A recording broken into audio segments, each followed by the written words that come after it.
सातारा शहरातील सर्व अनधिकृत बांधकाम असलेल्या हॉस्पिटलची फेरतपासणी करून ती फेरतपासणी नगरपालिकेने स्वतः करून ज्या इमारतीस पार्किंग नाही तसेच पार्किंगमध्ये कॅन्टीन मेडिकलचा वापर करून मंजूर बांधकाम नकाशामध्ये फेरबदल केलेल्या हॉस्पिटलवरती कारवाई करावी या अनुषंगाने गेले 4 दिवस झाले रिपब्लिक सेनेचे पश्चिम महाराष्ट्र अध्यक्ष रमेश उबाळे यांनी उपोषण सुरू केले होते, परंतु या हॉस्पिटलवरती कोणतीही कारवाई झालेली दिसत नाही।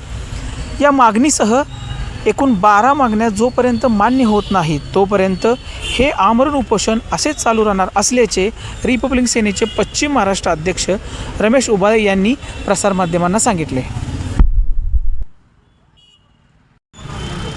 आज आंदोलनाचा आमरण उपोषणाचा 4था दिवस आहे। बऱ्यापैकी आम्ही ज्या मागण्या जिल्हाधिकारी साहेबांकडे मांडल्या होत्या त्यातल्या बऱ्यापैकी प्रश्न आमचे सुटत आलेले आहेत।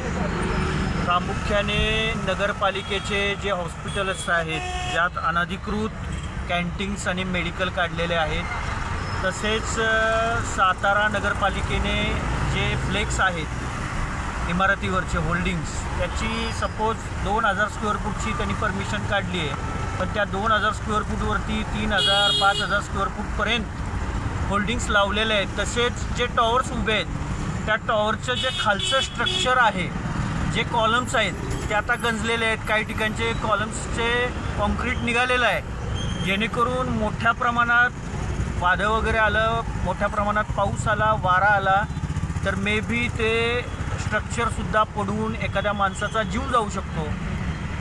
असे बरेचसे विषय होते। आपल्या 108 ॲम्ब्युलन्सचा विषय होता, ते सुद्धा आता येऊन आम्हाला भेटून गेले आणि आपल्या आंदोलनाला खरोखर यश आलेलं आहे की 2 ते 3 महिन्यामध्ये येत्या 40 ते 45 ॲम्ब्युलन्स 108 आणणार आहे, जेणेकरून सातारा जिल्ह्यातील रस्त्यावरती सर्वसामान्य कुटुंबातील शेतकरी कुटुंबातील कोणताही व्यक्ती युवक माझ्या माता भगिनीचा जीव जाणार नाही। कारण आत्तापर्यंत सातारा जिल्ह्याला फक्त 32 ॲम्ब्युलन्स होत्या आणि या 2-3 महिन्यात 45 ॲम्ब्युलन्स येत आहेत।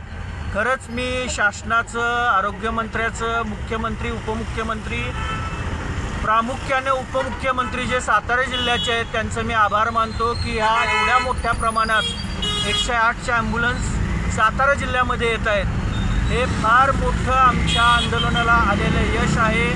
आम्ही नेहमीच सामाजिक प्रश्न, सामाजिक अडचणी, समाजी उपयोगी असे स्तुत्यच उपक्रम करत असो। असेच आंदोलनं रिपब्लिकन सेनेच्या माध्यमातून होतात। त्यामुळं जे जे मुद्दे, जे जे आम्ही आंदोलनातले काही विषय होते ते जवळजवळ 80% मार्गी लागलेले आहेत। अजून 20% मार्गी लागणं बाकी आहे।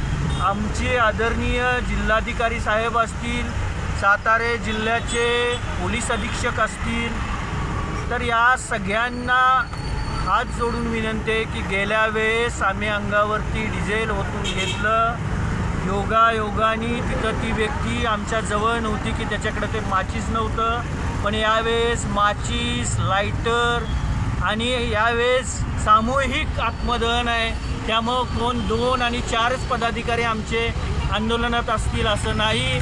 सातारा जिल्ह्यातून रिपब्लिकन सेनेचे आंदोलक इथे या ठिकाणी उपस्थित राहणार आहेत आणि सातारा जिल्हा हा याची जी संस्कृती आहे आणि ह्याचा जो इतिहास आहे त्यामुळं गनिमी कावा काय असतो हे आमच्या आंदोलकांना सांगावं लागणार नाही। कुठल्या कोपऱ्यातनं आणि कुठल्या ह्याच्यातून आंदोलक येईल आणि स्वतःवरती डिझेल ओतून आत्मदहन करेल याचा प्रशासनाला सुद्धा ठाव ठिकाणा लागणार नाही। त्यामुळे माझे हात जोडून विनंती आहे, गेल्या वेळेचा प्रकार झाला तो प्रकार परत सातारा जिल्हाधिकारी कार्यालयात होऊ नये। जिल्हाधिकारी कार्यालयाच्या केबिनमध्ये एखाद्या आंदोलकानं डिझेल ओतून घेऊ नये।